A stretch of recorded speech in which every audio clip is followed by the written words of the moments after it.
Toujours dans le même cadre, le bloc libéral condamne l'attaque contre le véhicule du chef de file de l'opposition. Son président Faya Milimono dénonce une dictature du pouvoir qui vise à museler l'opposition et qui viole le droit à la manifestation et de cortège. Il invite par ailleurs la population à la mobilisation. Alseni Bari, Amara Alexila l'ont rencontré. Samedi dernier, la voiture du chef de file de l'opposition est attaquée par la police, selon l'UFDG. La réaction du bloc libéral ne se fait pas attendre. D'abord, un communiqué pour fustiger l'acte. Ensuite, une visite chez Cellou Dalein Diallo. Nous avons été choqués comme beaucoup d'autres Guinéens parce que ce sont des droits constitutionnels qu'on est aujourd'hui en train de confisquer. Dans ce pays aujourd'hui, les gens n'ont pas le droit de cortège, les gens n'ont pas le droit d'association. Il y a combien de partis politiques, d'organisations de la société civile qui ne sont plus agréés dans ce pays. C'est un recul clair que nous sommes en train de vivre. Cette attaque est la deuxième du genre, vécue par le chef de file de l'opposition. La première, Faya Milimono était dans le cortège. Les mots sont lourds, il parle de dictature et appelle à la mobilisation citoyenne.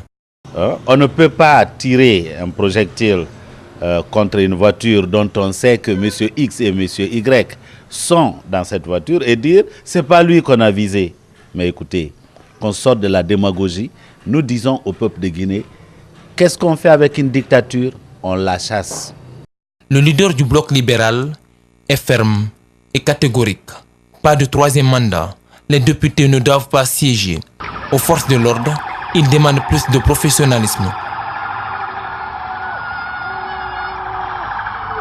On n'est pas censé obéir à un ordre qui est manifestement illégal.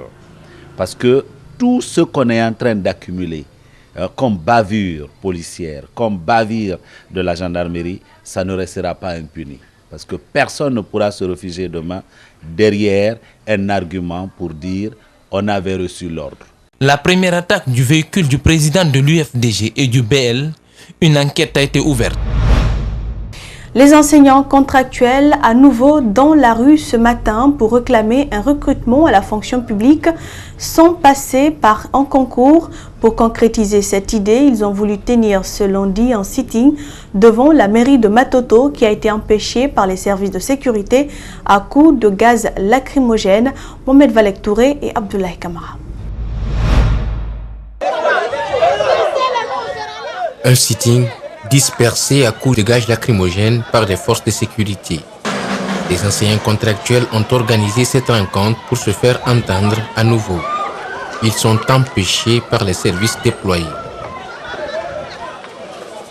Nous voulons notre intégration pure et simple à la fonction publique, non au concours, non au texte, non à toute forme d'évaluation. C'est ainsi qu'ils nous ont dispersés à coups de gaz lacrymogène et ils ont lancé des gaz même dans les écoles qui sont situées à côté de la 2CE. Les enfants sont dispersés un peu partout.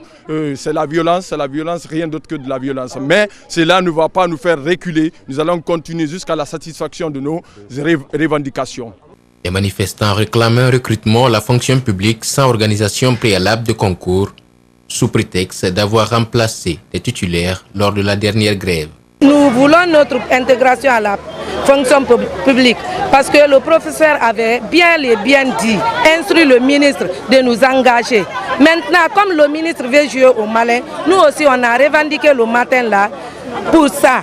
Empêchés par les forces de sécurité devant la mairie de Matoto, c'est au siège du syndicat national de l'éducation que ces contractuels se sont retrouvés. Ils dénoncent les intimidations dont ils seraient victimes de la part des autorités du système éducatif.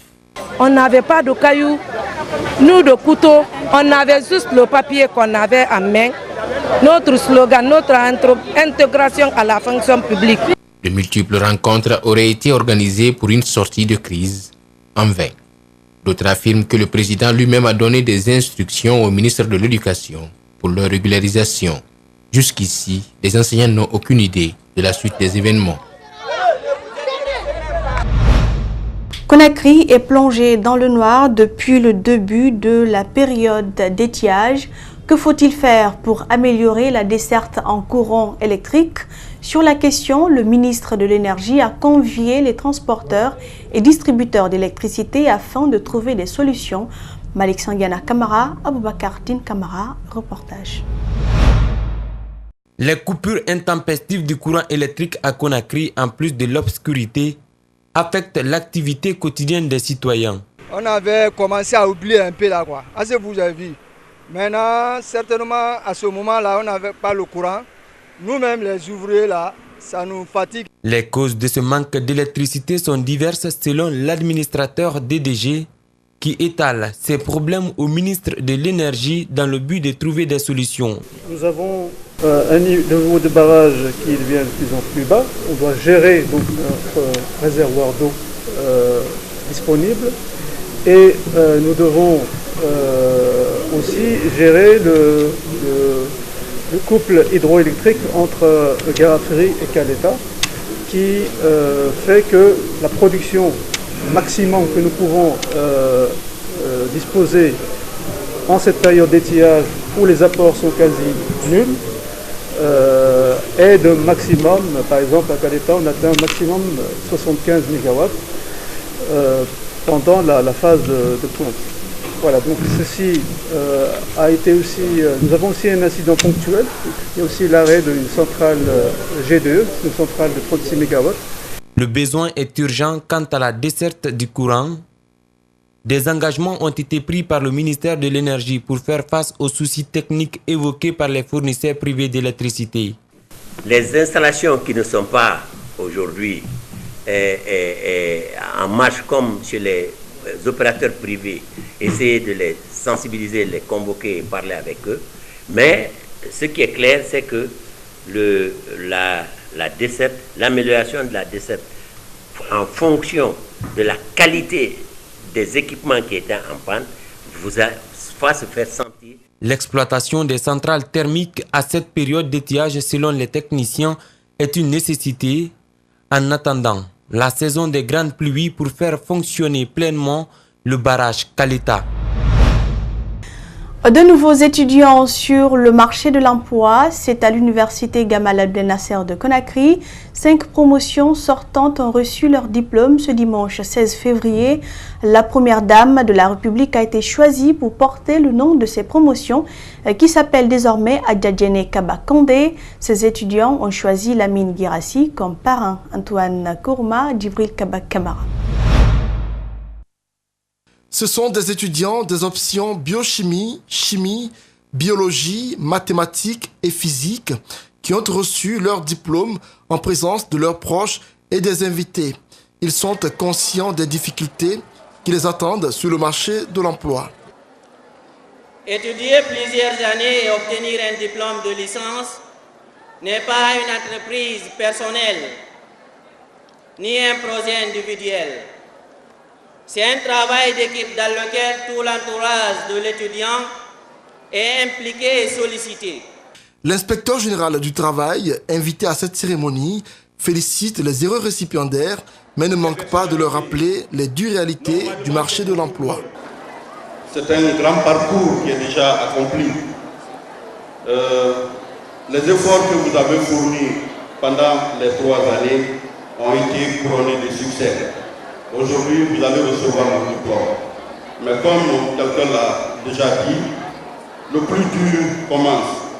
Bienvenue au monde du travail. Parrain de ces différentes promotions, le PDG du groupe Adafo Media a tenu à encourager ces nouveaux poulains tout en leur prodiguant d'utiles et sages conseils. J'ai toujours dit qu'il faut plus partir dans le sens à dire qu'il faut se prendre en charge. Qu'est-ce que tu appelles se prendre en charge? C'est-à-dire oser créer de l'emploi. Parce que c'est jamais facile quand on sort d'université, avoir le premier boulot, c'est toujours difficile. Mais quand on est déterminé et qu'on sait ce qu'on veut finalement à la fin du compte, tout devient possible. Adjadjene Kaba Kondé, c'est le nom que porteront désormais ces promotions sortantes de l'université Gamal Abdel Nasser de Conakry. La première dame a été représentée. Voilà